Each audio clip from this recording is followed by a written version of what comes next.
ஆண்டவராய் இயேசு கிறிஸ்துவின் விலையேறப்பட்ட நாமத்தினாலே ஆண்டவர் எனக்கு கொடுத்ததான ஏஜி பவர் மினிஸ்ட்ரியின் சார்பிலே உங்கள் யாவருக்கும் அன்பினால் வாழ்த்துக்களை தெரிவித்துக் கொள்கிறேன்.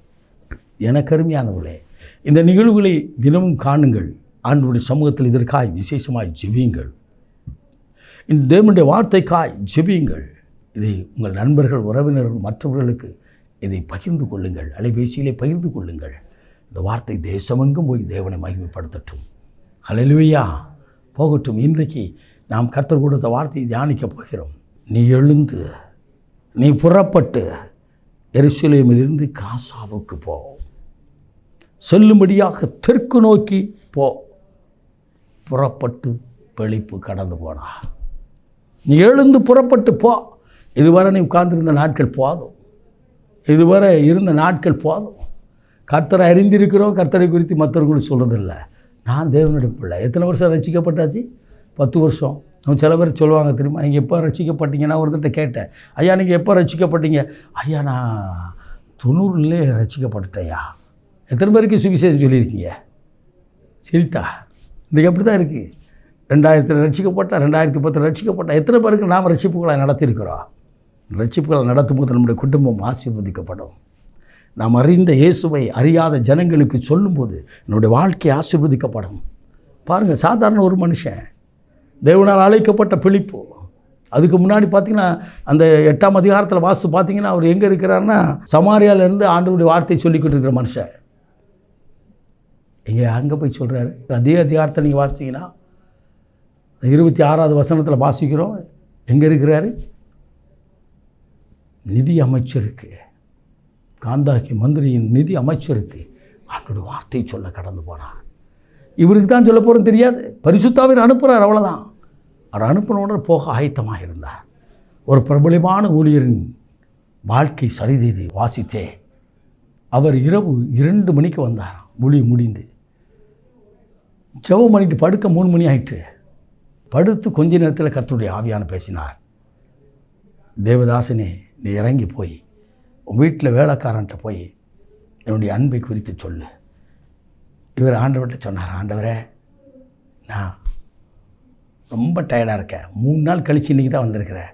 நான் இன்றைக்கி தூங்கிட்டு காலையில் வேலையில் நான் போய் அந்த வேலைக்காரனை சந்தித்து சுவிசேஷத்தை சொல்லுவேன் என்று படுத்து கொண்டார். 2ஆம் முறை கர்த்தருடைய வார்த்தை வந்தது. இவர் எழும்பவில்லை. காலை வேளையில் அவர் எழுந்து செபித்து விட்டு அவர் இறங்கி வரும்பொழுது கூட்டமாக இருந்தாங்க வீட்டுக்கு முன்னாடி. என்னென்னு கேட்டால் அந்த சகோதரன் மறைத்து விட்டார், தற்கொலை செய்து விட்டார். அவர் எழுதியிருந்தார், ஆண்டவருடைய வார்த்தையை நான் கேளாது போயிட்டேன், திரள் கூட்டத்துக்கு பிரசங்கித்த நான் ஒரு பிரசங்கியார், ஒரு ஆத்மாவை நான் இழந்து விட்டேனே என்று சொல்லி கதறி அழுது எழுதியிருந்தார். நான் இது எழுதும் பொழுது பிரபலமான தமிழ்நாட்டில் உள்ள ஊழியக்காரர், பிரபலமான உலகத்தின் பிரதிஷ்டி பெற்ற ஊழியக்காரர், அவர் எழுதியிருந்தார், நான் ஒரு ஆத்மாவை நான் இழந்து விட்டேன், கர்த்தர் சமூகத்தில் நான் கண்ணீரோடு நிற்கிறேன். பாருங்கள், பரிதபித்து நிற்கிறார் ஒரு தேவ மனிதன்.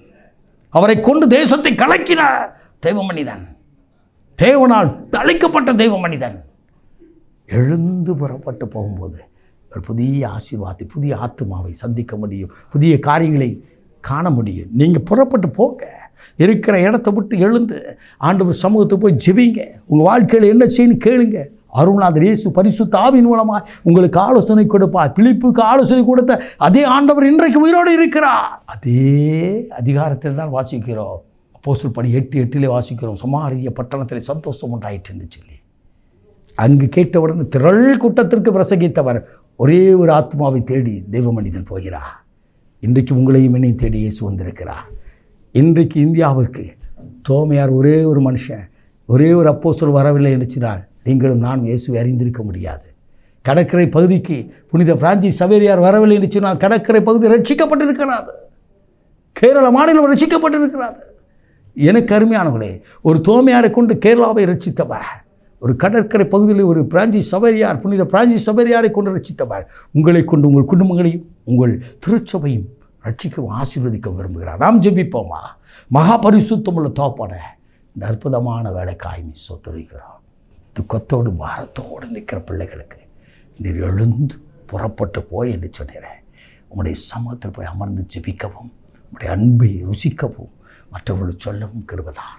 எல்லா மகிமையும் மக்கள் செலுத்துகிறேன். தரை மட்டும் தாழ்த்துகிறேன். இயேசு ரட்சகரின் நாமத்தில் பிதாவே, ஆமென்.